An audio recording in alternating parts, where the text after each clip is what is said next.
Hello and welcome to A Critical Dragon, where I talk about narrative in film, television, and in books. And today I'm going to talk about Chat GPT. I had previously had a chat with Philip Chase about this. I'll link to the video discussion we had there because in that video we were looking at the the AI as a way to generate poetry and as a way to generate fiction. And in neither instance that Philip had the examples of was I impressed. And part of that has to do with what Chat GPT is. It isn't a true AI in the way that most people think about it. It doesn't understand these things. It is a large language model. It is something that knows what are statistically probable words that will follow on in a sentence. But it did get me thinking about what Chat GPT could be used for. And you'll have already seen the title of this video, know where I'm going with it. But I wanted to start with an example that I thought actually works quite well. The problem with the program, the app, is that because it's working off statistically probable models of language, it has a tendency to over rely on cliche. It uses formulaic constructions. It likes quite mechanical structures. So if you ask it to generate a poem, it is typically iambic tetrameter. It typically has a very definite AABB rhyme scheme. And unless you're prodding it in different directions, it's going to generate a four stanza poem. Now, that is the sort of thing that could be really, really useful if you were running a tabletop role playing game and you're playing a bard character and you have to sing a song to entertain the locals. And so you could very quickly plug in a couple of pieces of information, have ChatGPT generate a silly nonsense song for you, and then you can perform it. It saves, for those of us that are not good at composing stuff like that, it could actually be quite useful. It could be useful for games masters and DMs who need to generate a whole bunch of descriptions for various things. And then you can do it ahead of time. This is a castle on a hill, and ask it to generate a couple of fantasy descriptions. The issue with that is you wouldn't want to do it for everything because it does become very cliche written. And I played around with this with a couple of different settings, and it really was eye gougingly bad at times. But that's with generating stuff. So the question I had that I was exploring was, can Chat GPT be a better editor than me? And well, that's a slightly skewed question because the type of editing that I typically do is developmental editing. That is something that the large language model can't do.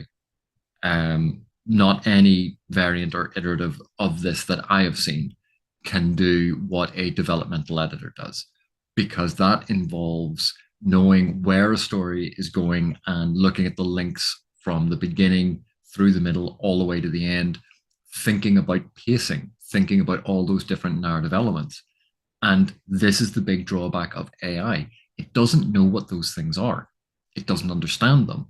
It knows how to create things to fit a pattern.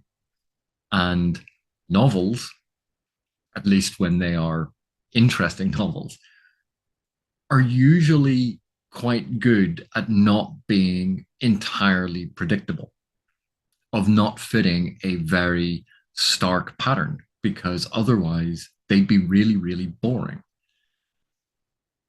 But one of the things that I thought was interesting is, can ChatGPT edit text? There, the creative aspect has been done by a human. And now it's asking the program to do the part of a lot of writing that people dread, which is editing it down, playing around with it, making sure that things are clear, looking for repetition. Can Chat GPT do that? It has the correct, or it has the input. An author has put something in, and now it's going to go through it and iterate on that. So you have a genuine product at the start, and what then you're doing is playing around with variation.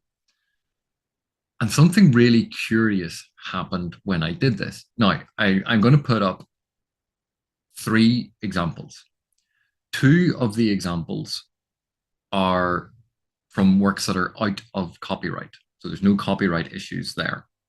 The third example is a very short section from the opening of a current book, and this section has been published in multiple places available to the public. And for the purposes of this, it is only, I think, 3 paragraphs. Each of the sections I'm looking at is roughly the same length. They are very, very short and in no way come anywhere close to being a substantial chunk of that author's writing. Because I do not want to be in the position where I am helping train something that is going to negatively impact authors. I wanted to check to see whether or not this was a viable tool for editing. And to skip to the end, it's kind of a mixed bag, which you would expect. But what I will do is I will put each of the different extracts up on the screen.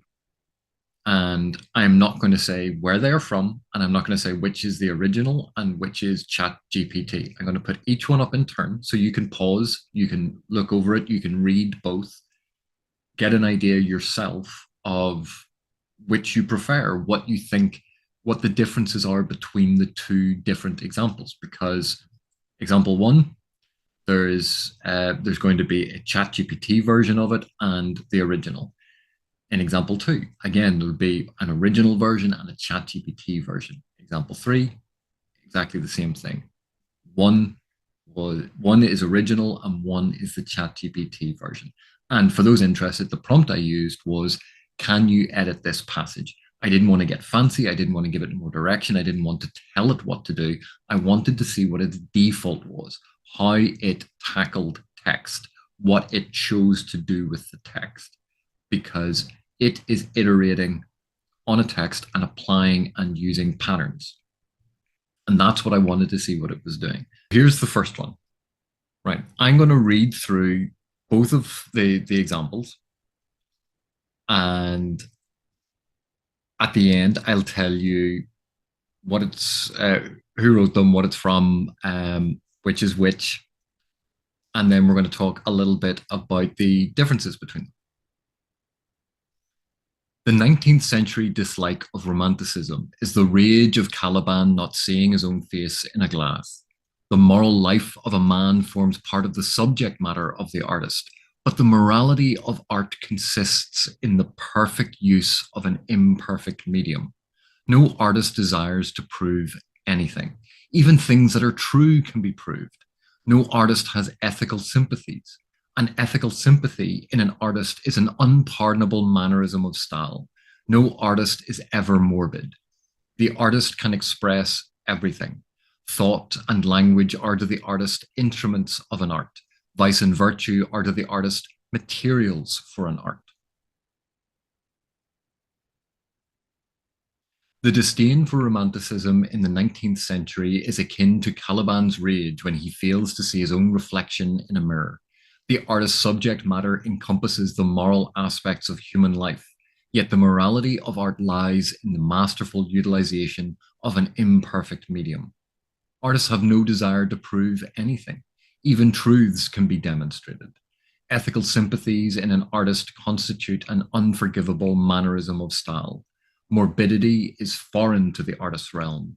The artist possesses the ability to express all facets of existence.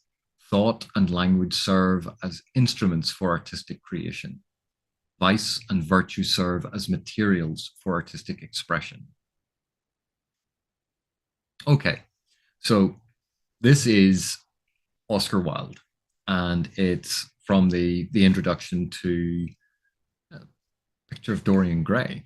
But essentially, it's an essay that Wilde wrote. And The one on the left, the shorter one, is Oscar Wilde's original. The one on the right is Chat GPT's edited version. And I think you can see it's slightly longer. It's added in more words. What it has done is broken apart some of the complexity of Wilde's work and made it simpler, made it clearer, made it more accessible.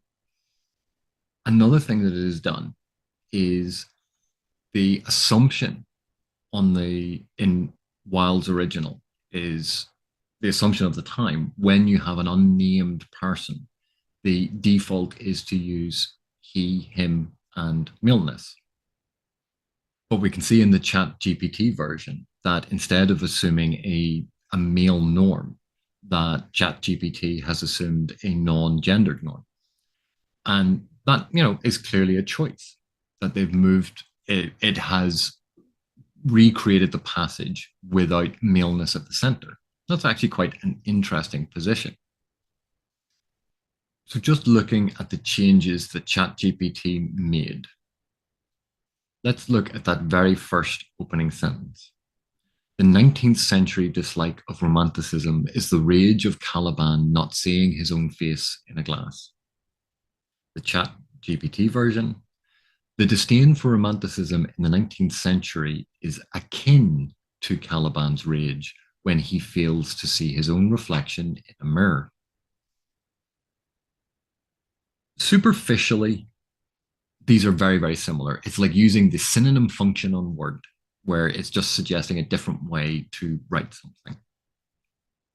But actually, this flattens and softens and makes far more passive Wilde's argument. The 19th century dislike of romanticism is the rage of Caliban not seeing his own face in a glass. The disdain for romanticism in the 19th century is akin to Caliban's rage when he fails to see his own reflection in a mirror. Updated glass to mirror because glass obviously short for looking glass. And now the more modern term is mirror. Fine. Caliban's rage instead of the rage of Caliban. But dislike and disdain are not the same thing.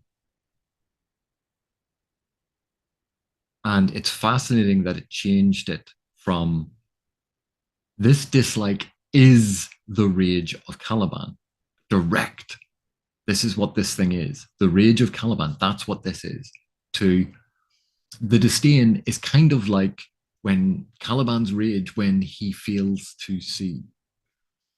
Do you see how much more passive and softer and less in your face and aggressive that version of the sentence is? And if we take the last two sentences, thought and language are to the artist instruments of an art. Vice and virtue are to the artist materials for an art. Thought and language serve as instruments for artistic creation. Vice and virtue serve as materials for artistic expression. So ChatGPT is mimicking that repetition that Wilde used. But it can't do it perfectly because Wilde used the repetition for instruments of an art, materials for an art.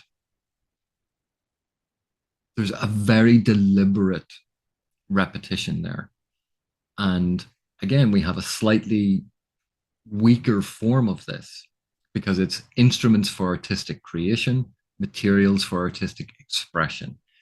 It doesn't have the same punch because it's added in variance. It's trying to avoid direct repetition, even though it's mimicking what was in the previous paragraph.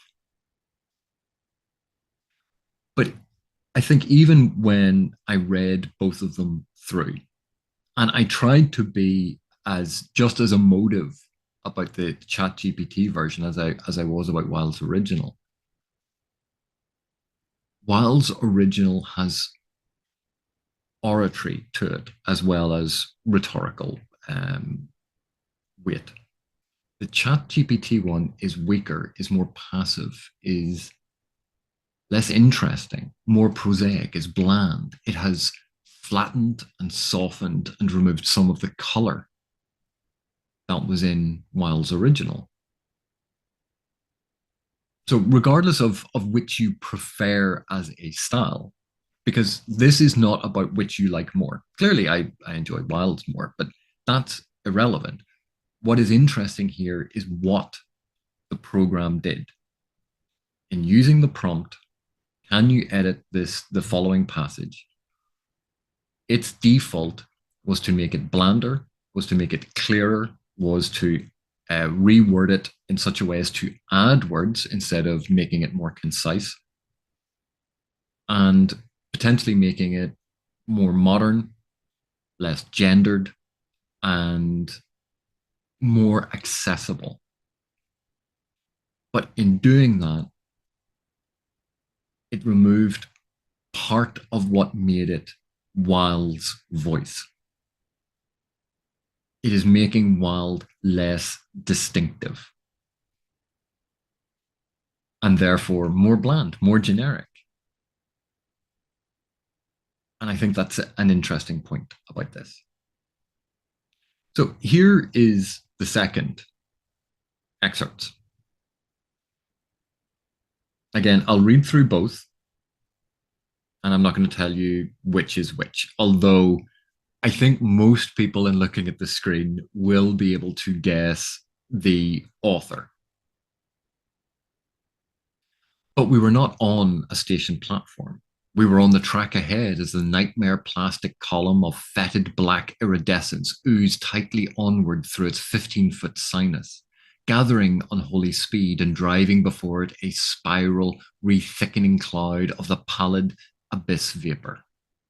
It was a terrible, indescribable thing, vaster than any subway train, a shapeless congeries of protoplasmic bubbles, faintly self-luminous, and with myriads of temporary eyes forming and unforming as pustules of greenish light all over the tunnel-filling front that bore down upon us, crushing the frantic penguins and slithering over the glistening floor that it and its kind had swept so evilly free of all litter. Still came that eldritch mocking cry, Tickakilly, Tickakilly. And at last we remembered the demonic Shoggoths, given life, thought, and plastic organ patterns solely by the old ones, and having no language save that which the dot groups expressed, had likewise no voice save the imitated accents of their bygone masters. But we were not standing on a station platform. Instead, we found ourselves in the path ahead, confronted by a nightmarish, iridescent column of putrid blackness. This vile entity slithered forward relentlessly, its sinewy form compacted within a 15-foot conduit. It gathered unholy speed, propelling a swirling cloud of noxious vapor that coalesced behind it, thickening with every moment. The pale mist exuded an aura of abyssal dread. The abomination defied description, surpassing the size of any subway train. It existed as a shapeless mass of shifting protoplasmic bubbles, faintly emitting its own ghastly luminescence. Countless temporary eyes emerged and dissipated, creating pustules of sickly green light across the advancing front. It barreled down upon us, obliterating the frenzied penguins in its path and slivering over the glistening floor that it had wickedly cleared of any remnants. The eldritch taunting cry persisted. Tickakilly, Tickakilly. Finally, it dawned upon us. We recollected that these demonic Shoggoths, bestowed with life, cognition, and grotesque anatomical features solely by the ancient beings known as the Old Ones, possessed no language except for the patterns of dots that constituted their means of communication. Likewise, they lacked their own voices, resorting to mimicry of the accents long forgotten by their former masters. So for those of you unfamiliar with this is H.P. Lovecraft. And again, Lovecraft was the one on the left, Chat GPT was the one on the right. I think it's actually quite obvious that Chat GPT is the one on the right, particularly given that we've just discussed Oscar Wilde, because we see the same thing happening here, a flattening of the style, a reduction of the voice, an attempt to make things clearer, more accessible, that the the madness and the exuberance and the over the top nature of a lot of Lovecraft's writing, you can see how it has been softened and made much more straightforward, much more bland, much more prosaic. And again, you may prefer that. This is not about which you prefer. It's looking at how this program is deciding what needs to be edited, what its programmers have put in place as the priorities for its editing. The other thing to be very, very careful about here is the Lovecraft original was a single paragraph. ChatGPT has broken it into 3 paragraphs.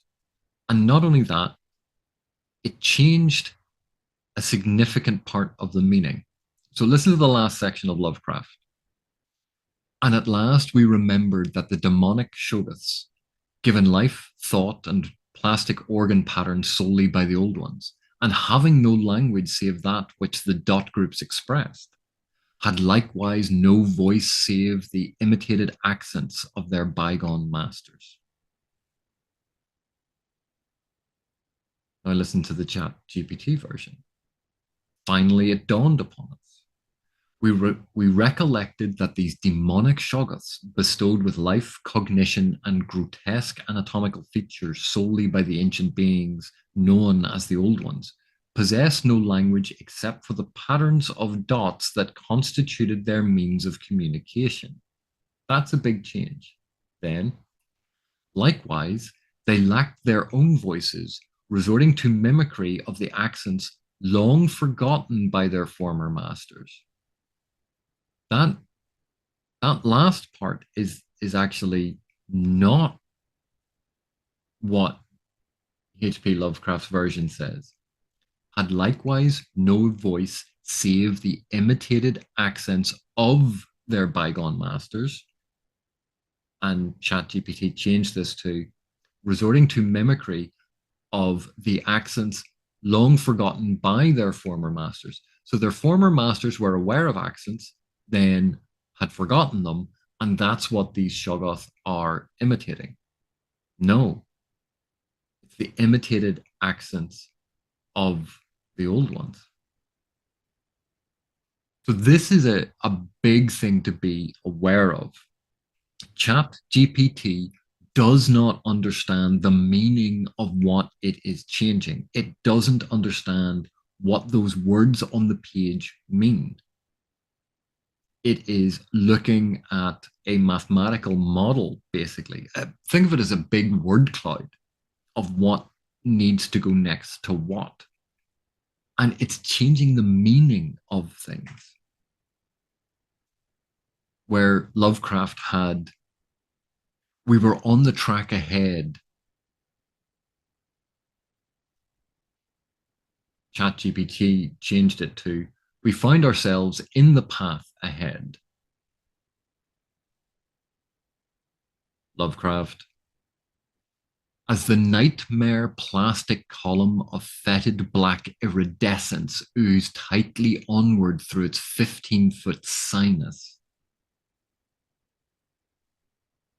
Chat went with, confronted by a nightmarish, iridescent column of putrid blackness. New sentence. This vile entity slithered forward relentlessly, comma, its sinewy form compacted within a 15-foot conduit.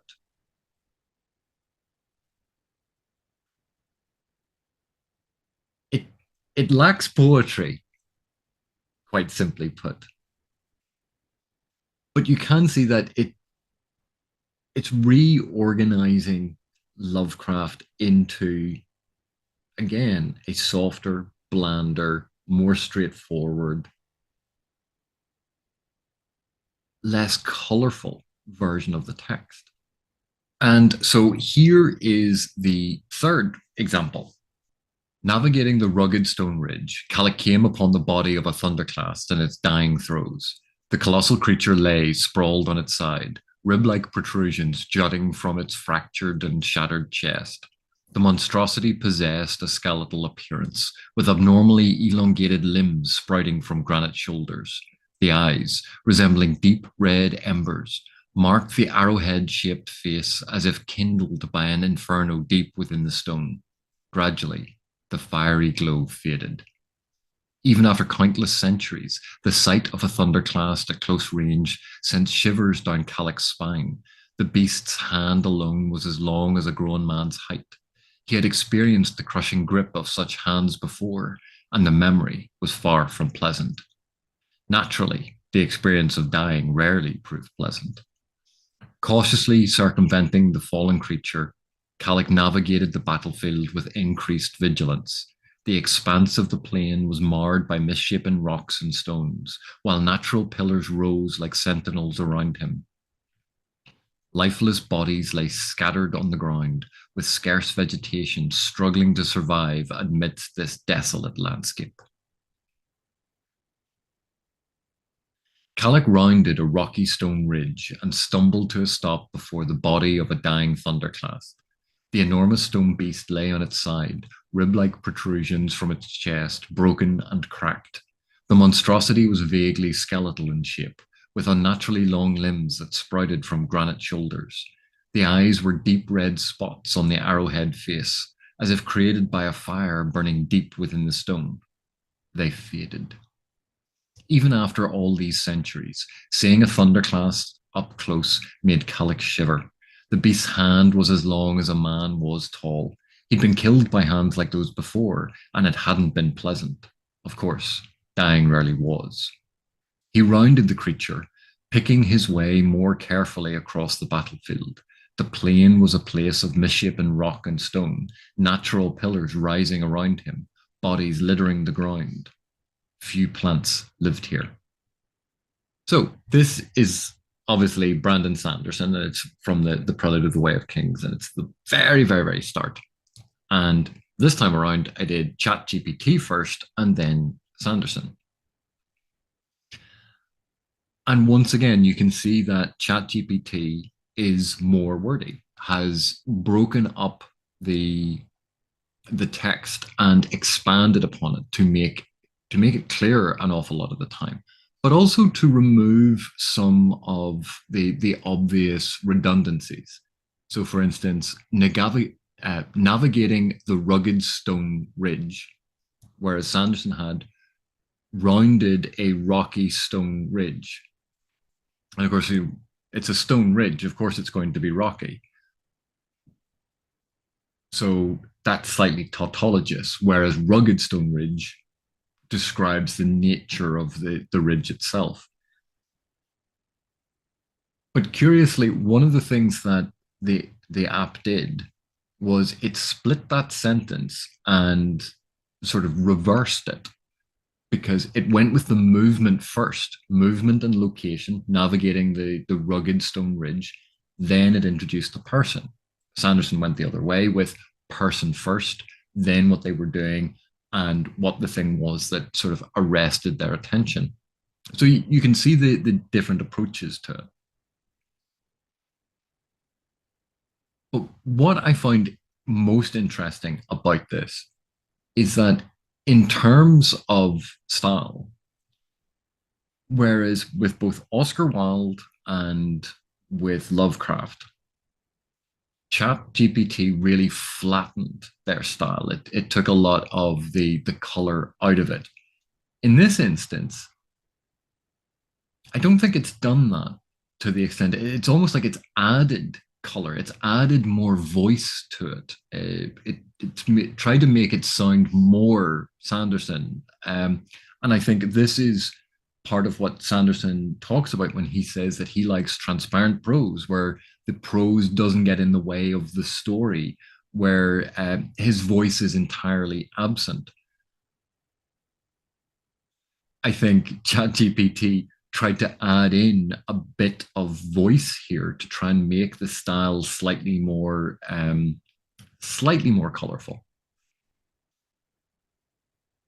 But the same sorts of things are occurring where sentences are expanded upon to make them clearer, to make the meaning clearer, to try and ensure that every reader is understanding what is happening at any given point.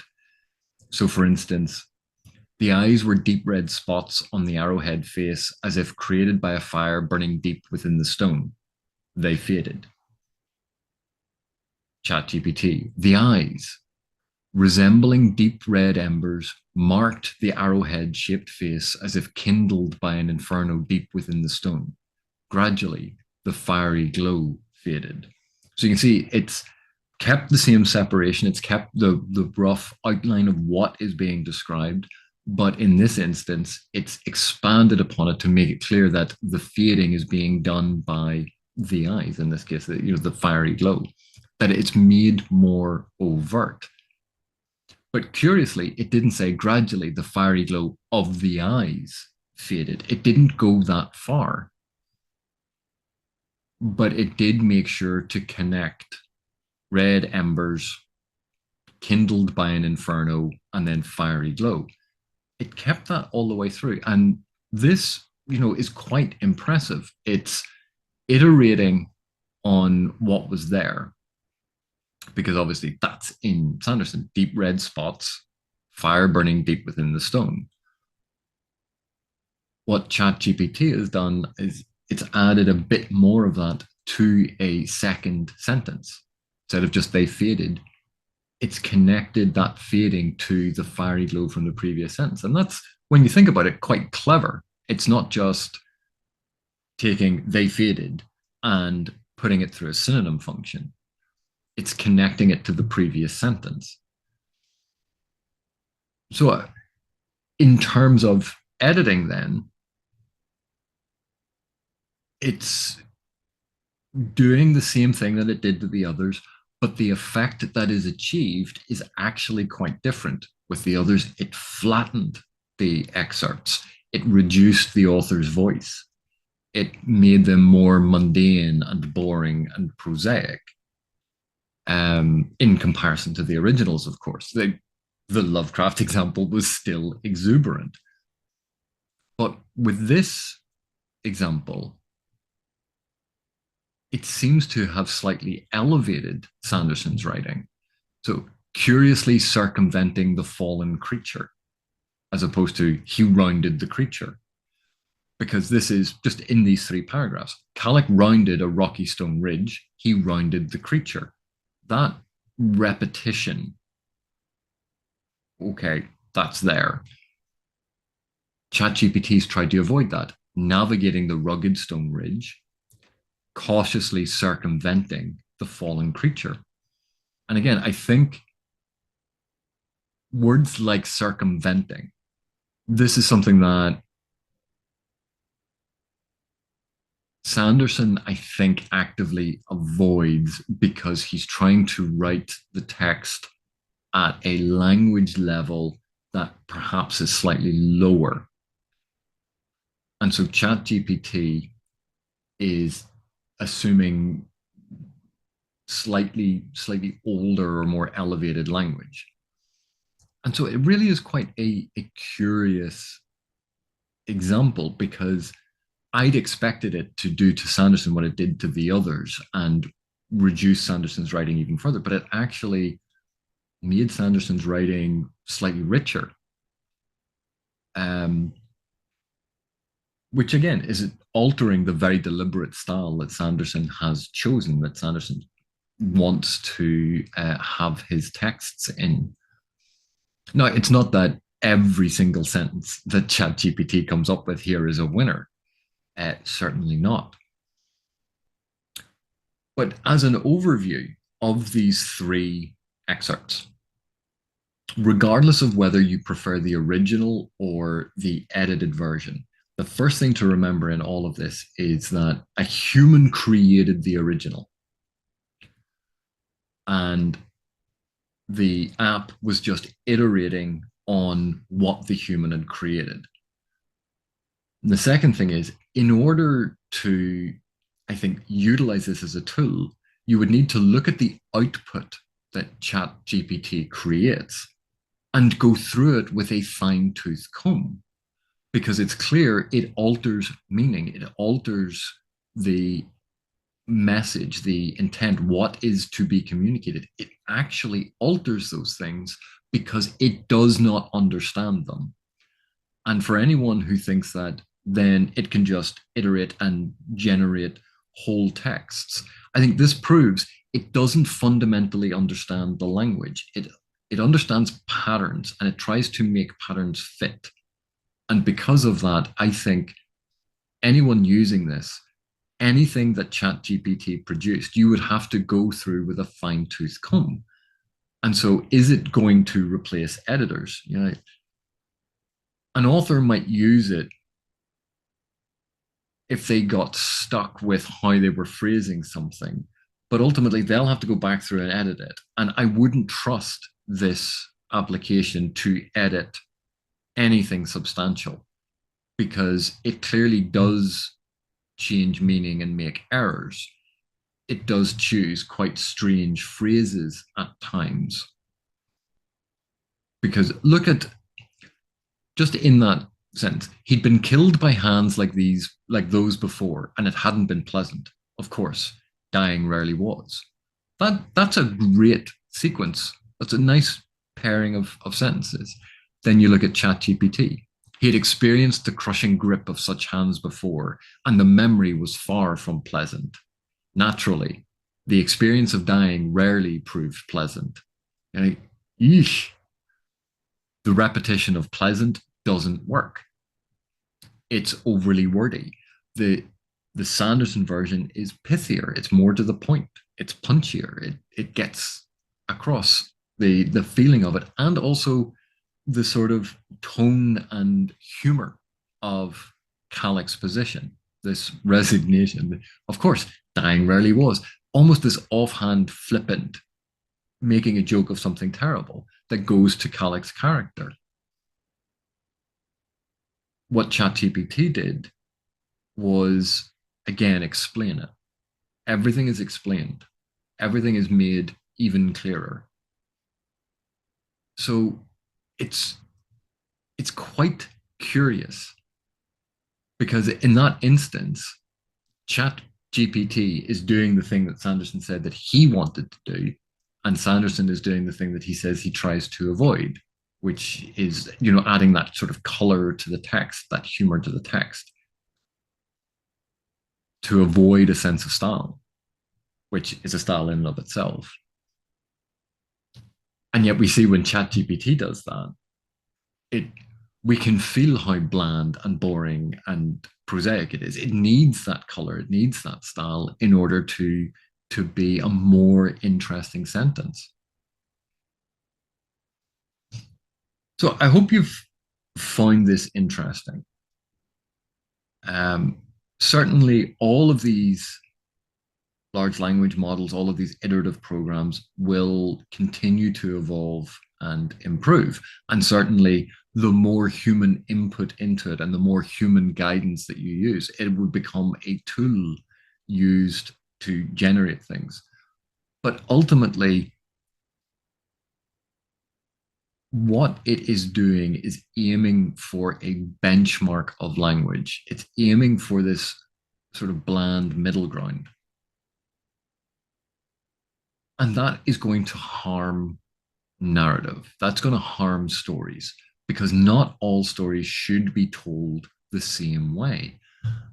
And that is not how these mechanical, mathematical systems work, because it's trying to smooth out rough edges. It's trying to make things fit patterns. And quite often, novels are about disrupting those patterns, about finding a unique way to tell the story. And if that is constantly being smoothed out, if that is constantly being made more bland, we're going to end up with what people would commonly call generic novels.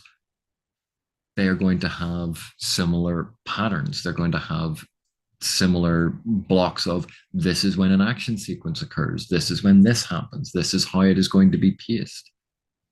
And initially, people might quite enjoy it, and there'd be certainly a lot of variation on a theme, and that would provide variety for a while. But ultimately, it would become very staid and very boring very, very quickly.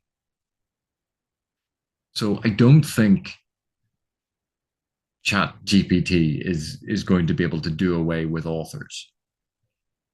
And if it gets to the stage where the amount of input that you have to put in, the prompts and reprompts and regeneration, and then the editing of what has been generated, as soon as that becomes just as time intensive as writing the thing, and believe me, editing sometimes can be quite as time intensive as writing, then it's it's not really a useful tool anymore because it's not saving you time.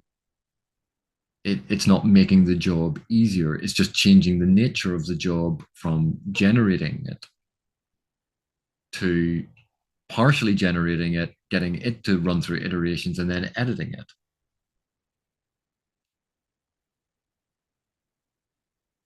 I don't think it's going to replace authors. And I don't think it's going to replace the majority of editors because you still need an editor to go through what it produces.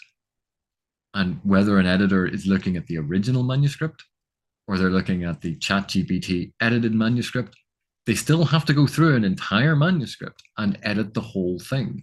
It's not saving anyone any time. Anyway, thank you very much for watching. Thank you for your continued support and see you in the next one.